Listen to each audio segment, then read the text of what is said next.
Hello everybody, today another instalment in our series of Ant's Next Car. To be perfectly honest with you, I think I might have made a bit of an error here, because in this video he is taking out a McLaren 720s.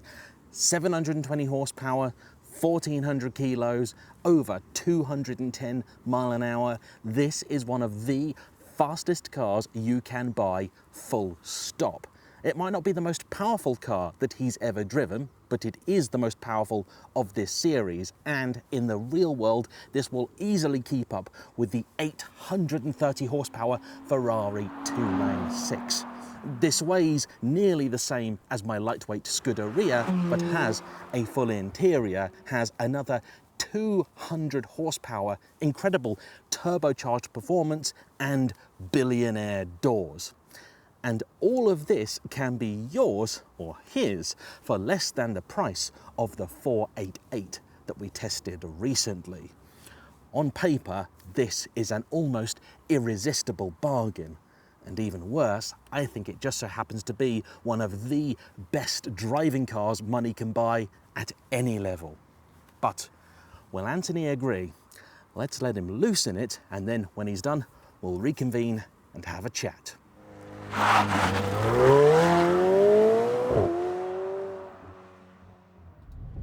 So, James thinks this car's going to spoil me. Well, I'm not so sure, because I've never really been a fan of the styling of the 720s, and look, I've got nothing against those whose taste matches with the 720s, but it's just not my cup of tea. The front eyeballs are really aggressive, it's kind of angry, and then it just gets all soft and swoopy and elegant, and it's like, it doesn't know what it wants to be, whether it wants to be a demon or a ballerina. But it is striking, there's no denying that, and of course the billionaire doors definitely make a difference. So this car has to deliver on everything else for me if I was to just somehow overcome my dislike for the styling of the car and think about actually buying it. And I'm not convinced that it's that good. I mean, I know it's going to be good, everyone says they're amazing, but is it going to be that good? Well, I guess there's only one way to find out, and actually drive it.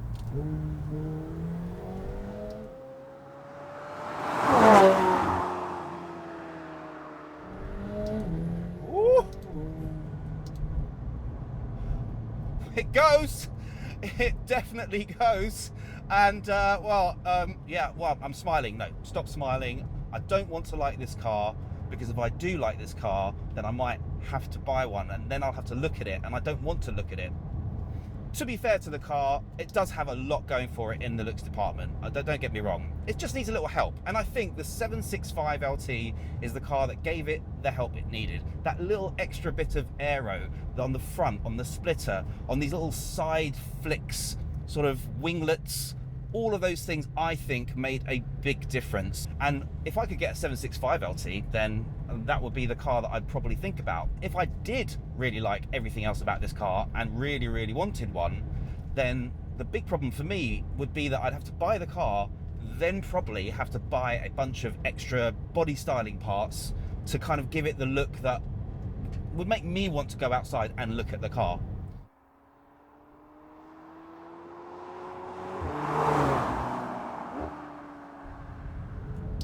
I should say a special thank you to James, a subscriber, who has allowed me to drive this car today. We were out filming the various drive-by shots earlier, and I helped James do those things, which is one of the reasons that JayEmm Friends came about. So if you are a big fan of the styling on this car and look at it and think, wow, I'm proud and I love it, honestly, I can totally relate to that. There's so many different people in the world, everyone likes something a little different. Now, let's talk a little bit about what it's like to spend an entire day with this car. Now, right now, I'm just driving through a little village, and it's very, very compliant, very comfortable. I mean, you can tell that you're in a supercar. You know that the suspension is a little stiffer, and in fact, right now, I've got it in sport suspension, so let's switch that into comfort mode. And I'm pretty confident that anyone driving this car around town would feel totally at ease with it. The visibility is fantastic, especially in this one. There's so much glass everywhere, and you feel like you get to know the width of the car pretty much straight away. You can just feel the haunches, which is kind of strange, because something that you realize when you're sitting in this car is there's actually quite a lot of door between you and the rest of the world. In the summertime, some people like to drive along sort of dangling their arm out of the window, sort of catching some of the breeze. You can't do this in this car, because you'll end up putting your arm into the sort of aero ducting here that's channeling air to the cooling system, and well, I can't imagine that ending very well, not after a spirited drive at least. But the plus side of that is that it puts you much more to the middle of the car, and you're relatively close to your passenger, not too close that it's like awkward or too intimate, but it's at a good place. And that just gives you a sense of perception around this car, a sense of its width, where the corners are, and the overall visibility is just that much better, just because you just see a little bit more beyond the A-pillar. Now I'm using the indicator a bit now, and it's just stopped working, and you kind of have to see, it just doesn't want to work. So you kind of have to hold it for a moment just for it to lock in, and yeah, that's a bit annoying. So there you go, two things I don't like about this car. I don't like the overall styling, and now I don't like the indicators. See, James, you haven't convinced me yet, you haven't spoiled me. I'm still thinking about that Ferrari 488. And another thing I don't like, the car is very beepy. It's beeping all the time. Beeping this, beeping about that, beeping about the other. It's like, stop beeping! I've had enough of your beeping. And I found another thing I don't like. Driving in auto. James, this is not going well. It doesn't really know if it wants to sort of hold the gear or change gear a bit early. It's almost like it's compensating for a bit of turbo lag, or I don't know what it's trying to do, but I've just not found it very good at choosing auto gears.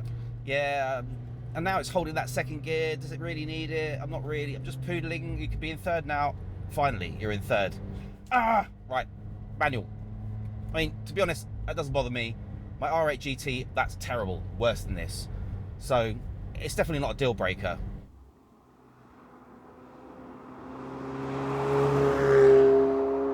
Now, I've been bashing this car for a little bit. Let's talk about some things I do like. I really do like the interior on this. I think this is one of the nicest McLaren interiors that I've seen. Certainly prior to this generation, I've been in the 675 LT, the 12C. I've seen numerous other McLarens. They do tend to have a sort of relatively boring, just plain Alcantara interior, maybe with a little bit of coloured stitching. This has got quite a fair amount going on, and some people might not like this particular colour combination, but I think the tan works really well. Kind of gives it a sort of more luxury, classy look. I'm always going to be a more Alcantara sort of person. I'm more of a sort of track-oriented, race car for the road type styling kind of person, but I don't have anything against this, and I think it actually looks really nice. I also very much like the steering wheel. I mean, like any McLaren steering wheel, it is just free of buttons, no fuss. It's just the right size. It's not too big, it's not too small. It has the right amount of girth so that you can get a good purchase on the wheel, which at times may be very necessary, especially if you're on a spirited drive. You just can't fault it, really. The actual paddles for gear shifts, oh my god, they click so nice. Now, I love that sort of thing, but I can imagine if I was sort of, I don't know, out for a drive with a friend who wasn't necessarily into cars like I am, I can imagine the click, click, click getting a bit annoying after a while. See what I mean? Click, click, click, click, click. I like it. And of course, in the McLarens, you have a rocker rather than individual paddles, or you can actually push away. For example, on the right hand side, I can push away and that will change down a gear. I think that's quite handy. The downside of that, of course, is if you want to put it to neutral, you do have to press the button down here. Not a big deal, but I do like the, you know, double paddle pull on the Lamborghinis and on the Ferraris that allow you to put the car into neutral.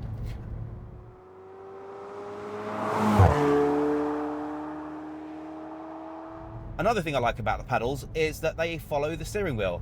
I'm not a fan of paddles that sort of stay stationary. Now, I know that's actually better on a road car for the most part. When you're maneuvering, you want the paddles to always be in the same place so you know where they are.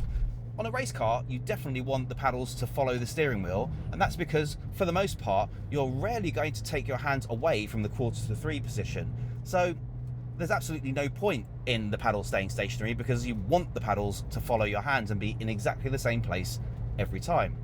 When you're maneuvering in town and you've got to do maybe a turn and a half or 2 turns of the steering wheel, that's the point at which you want the paddles to be in exactly the right place, in the same place on the steering column rather than the wheel.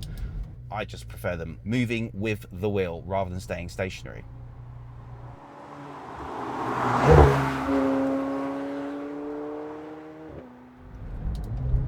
Got some motorcyclists up my tail.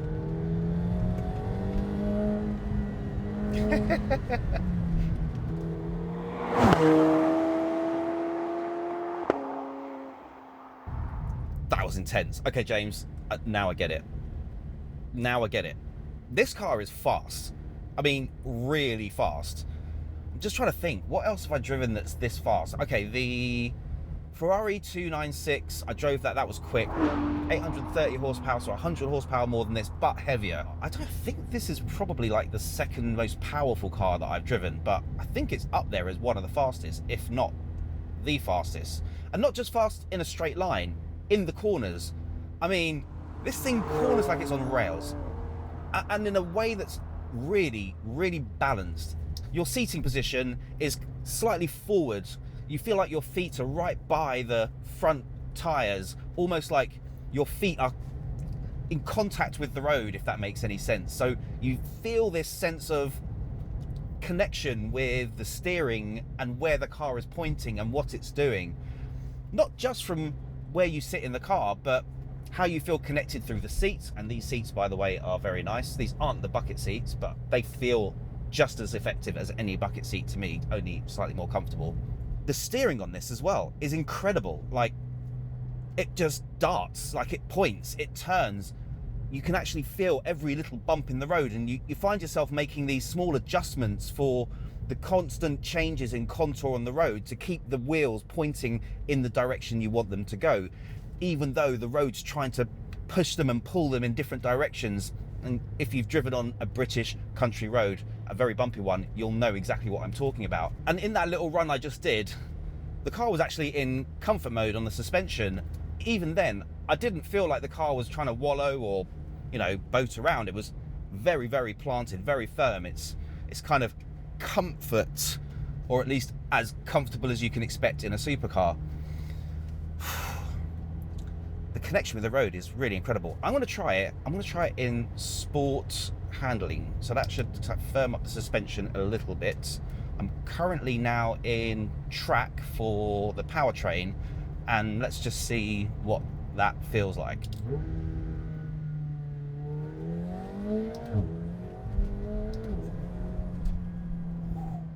The car that this reminds me of the most actually isn't something like the 488. It's the Exige. This is like a grown-up, slightly softer, slightly more usable Lotus. And I don't say those words lightly, because that car was phenomenal. The handling's just incredible. Honestly, it's actually left me slightly speechless. I wasn't expecting it to be this good. I mean, I knew it was going to be good, but not this good.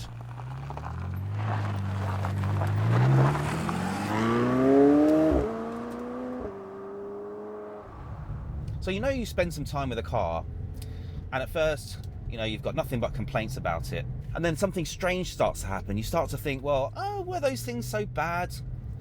They start to grow on you, and you start to think of them more as, I don't know, quirks and characteristics. You know, flaws that give the car character. And that weird phenomenon is starting to happen to me now. I'm starting to kind of like the fact that the indicator doesn't work properly every time. I'm like, oh, a bit temperamental, you know, a bit feisty. I'm starting to think about the looks and think, actually, you know what? Maybe I'm the one with the poor taste, because everyone's looking at this car and they're staring at it like, wow, it's amazing. Had a few people give the thumbs up. Lots of kids just saying, whoa, as I'm driving past. So maybe I'm the one that got it wrong. Maybe that's another part of its character. The fact that its looks are a little bit oddball in places and spaceshipy in others. Maybe I'll just focus on the parts that make it look like a spaceship. not the parts that make it look a bit oddball. James, why did you do this? Now I feel like I can't get the 488. Like it would be a bad decision, because this car, I can get so much more for the same money as a 488. I'd be stupid. I'd just be stupid to get that over this. When I got to this car, I really didn't want to like it. I told you all the reasons why. I just couldn't imagine looking at it and thinking, oh yeah, love that 720s, it's sick. I mean, I, believe it or not, get that feeling with my 370Z Nismo, especially with all the tweaks I've done to it. I get that feeling with the R8 GT. I just look at it and think, beautiful. This, I'm like, But I do know that we can make it look like a car that I would come out and look at and say, yeah, that's cool, that's cool. And unfortunately, everything else about this car is ridiculously good.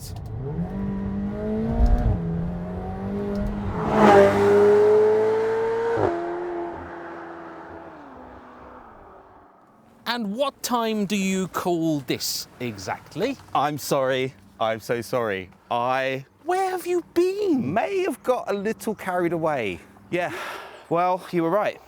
I really, really genuinely fell for this car. I mean, it tried to kill me 2 months ago and I love it. So... It's special. It's special. I mean, the performance is just mind-boggling. Like you were mentioning earlier that it's as fast as a P1. Oh, yeah, It's basically a hypercar, but in supercar price tags.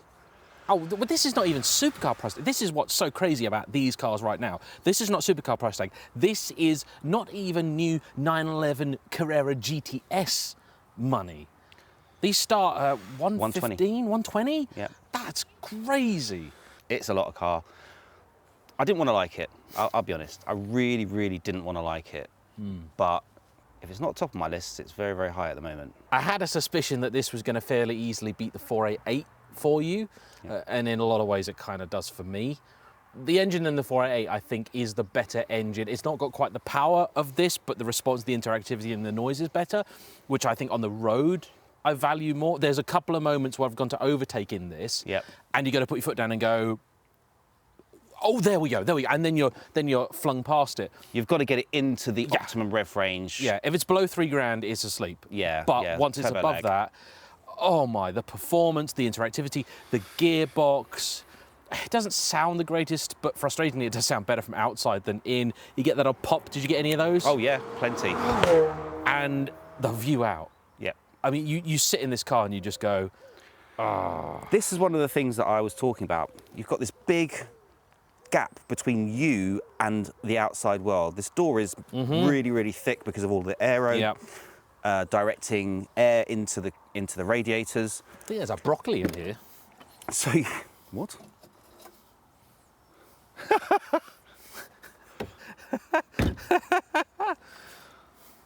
It clearly is not environmentally friendly. No, it ate it.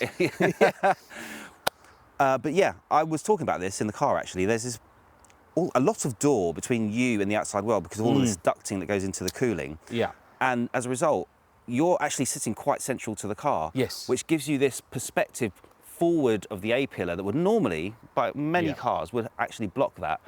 And you still also get the view of these haunches here. They're just sitting perfectly in your peripheral vision, so you know exactly where the car is. And I got used to the width of this. I think I can't remember what car it was. You said that I clearly liked it because I drove it faster. The Aston. The Aston, that was it. I felt just as comfortable in this. Oh, this is such an easy car to drive. I mean, it's funny, you talk about the cabin. The Ferrari's cabins, I think partly because that door, they feel so much bigger, so much area, even though the cars are ultimately about the same size. But this is so easy to pilot down an A or a B road. I was talking to someone yesterday and they said, oh, aren't you scared of driving it on these roads? Like, no. The F12, yes. This, no, not at all. No. It's so easy. And yeah, I think if you were going to do another European road trip, like the one we've just done, this is because you got the storage space, you got the go, and the comfort. Like it's just the complete package. And it is an 8-cylinder, twin turbo. You've not got either of those. So then I'd have a V6 a V8 and a V10. So all I need after that is a V12. And they're available in white. And you know how I feel about white cars. I do. Well, on that bombshell, not that we've stolen that idea from Top Gear, and not that he's just got distracted by an Audi RS4 over there in the car park, don't forget to hit the like button, comment down below, subscribe if you haven't already, and join us for what might not be the very many remaining episodes of Ant's Next Car here at JayEmm Friends. Bye-bye.